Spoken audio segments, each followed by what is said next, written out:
ရှာဖွေတဲ့လူတွေကသူတို့ကအမေရိကတိုက်ကိုစူးစမ်းရှာဖွေတာထောက်မှာဖလော်ရီဒါနေကနေပြီးတော့စတင်ဝင်ရောက်တယ်1534မှာကျတော့ New France ဆိုပြီးတော့ဒေသသစ်တစ်ခုဖြစ်တယ်1606ခု1609ခုမှာဗာဂျီးနီးယားဒေသကိုနယ်မြေသိရရှိတယ်ဘာလီမောင်းက1620မှာ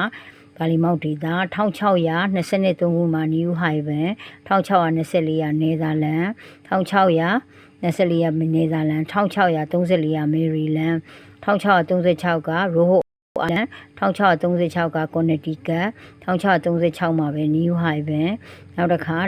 1663မှာကာရိုလိုင်းနာနောက်တစ်ခါ1681မှာပန်ဆယ်ဗေးနီးယားနဲ့နောက်တစ်ခါဂျော်ဂျီယာကကြတော့1931ဆိုပြီးတော့ခုနှစ်တည်းအလိုက်ဝင်ရောက်ပြီးတော့အင်္ဂလိပ်ရဲ့ဒါ့ရှယ်နောက်တစ်ခါ France ရဲ့စပိန်ရဲ့သူတို့ကသူတို့နယ်မြေသစ်တွေပေါ့နယ်မြေသစ်တွေကိုရှာဖွေပြီးတော့သူတို့နယ်မြေတွေဆိုပြီးတော့ကြီးညာပြီးကိုလိုနီ13ကိုလိုနီဒေသတွေဖြစ်လာတယ်